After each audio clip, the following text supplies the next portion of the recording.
right, so now we're going to do some embossed patterns. So I'm using some 3D embossing folders for this. We're going to do 3 different backgrounds for the backgrounds of cards, and this is just going to give them time to dry. I don't use quite as much water with them as I use with the flat backgrounds, mainly because I spray the water on here and it goes into the cracks while we're embossing it. So it doesn't take quite as long as those backgrounds to dry, but you still want to make sure that they have lots of time to dry, because you're not going to be able to glue anything if it's not completely dry. So I'm just brushing the powders into the crevices on my embossing folder. My pieces of paper that I'm still using the mixed media paper. They are 4 1/4 by 5 1/2. It's a little bit bigger than what I need, but I will just cut those pieces down once they are done. I like to do it after they're done so that if by chance the folder has an edge, or the paper has a bit of an edge from the folder, I can cut that part off and I don't have to worry about how it's laying in the folder. So only need to put the powder on one side of the folder, and before I did it I checked and looked to see which side I wanted the powder to be on and what as in which side to put the powders on. I'm going to move these to the side so I don't get the spray on them.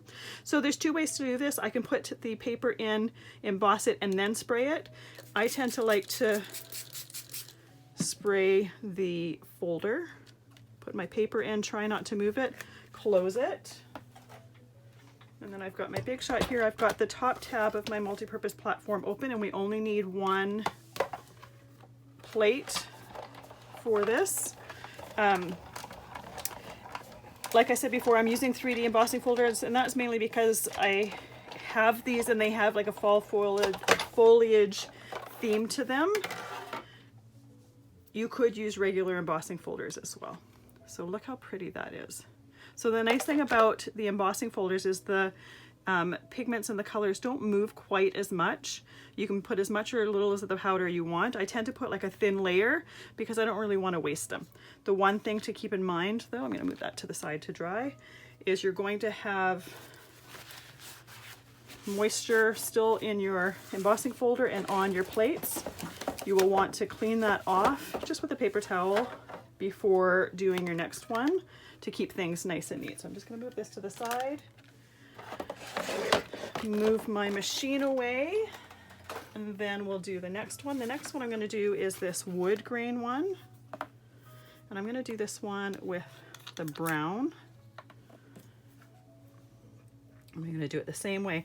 For this one here, the other one I went in whatever direction, it didn't really matter. This one, because the wood grain is going one way, I tend to brush it with the wood grain, and the only time I go to the side or to a different direction is when I have some excess on my brush there.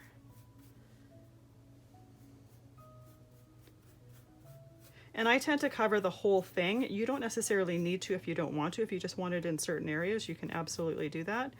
These ones here I am using as backgrounds, so I kind of want the color and the shimmer over the whole background.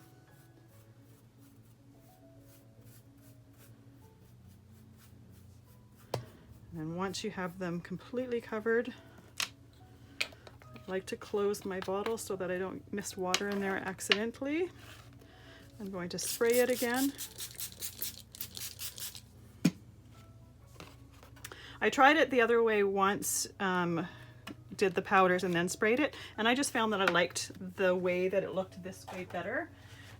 For me, I had a little bit more even coverage, and I just like the way the inks flowed. But try them both ways and see which way you like them.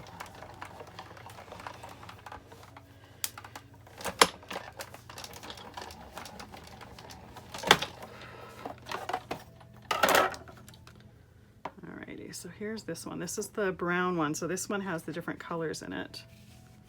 I love how that looks in the background. The shimmer part, you tend not to see a whole lot of it until it is completely dried. Now once again, let's get all this moisture out. If you've got mica and stuff like that, or pigment in your folder here, you just run it under some, run it under the tap, and that will clean it right off. You definitely want to get it off of your plates and stuff like that before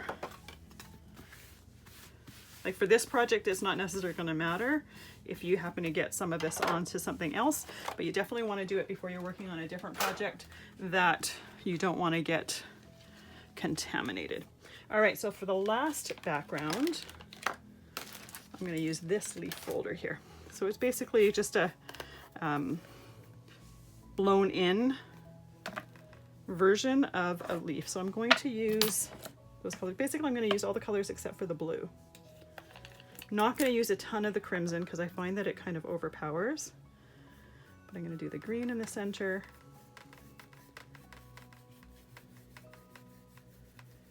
And this one I tend to go any which way because of the pattern. I find that it works fine. And for the other colors, I like to do the green in the center. The other colors, I kind of do them really any way. They're fall leaves, so there's not really a rhyme or reason for the way that the colors move. I'm going to do brown next, and then I'm going to do the crimson. I'm doing the brown kind of around the edges to frame it a little bit.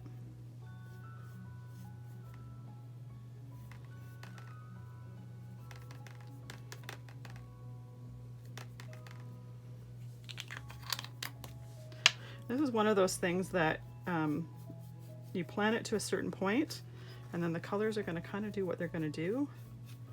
You don't really have control over what they do and how they flow, other than where you're putting your powders.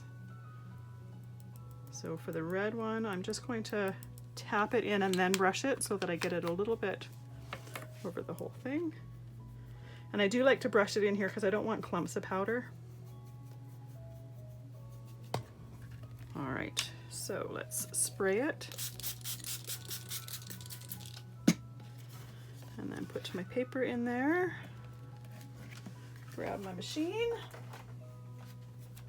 So by doing it this way, you can get a bunch of backgrounds done in a short amount of time, and then you're just waiting for all of them to dry, rather than doing each one separately and then having to wait for each one to dry. Go. Oops, there we go.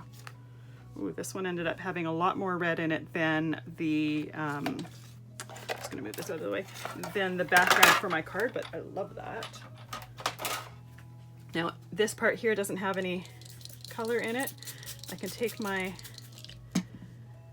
sprayer and just spray it just to get it. I just didn't want it to be the plain cream color. I wanted to have a little bit of color there. So once again, I'm going to let all three of these dry. Let's grab all three of them so you can see them together. And that way, when we're going to do those cards, they are ready.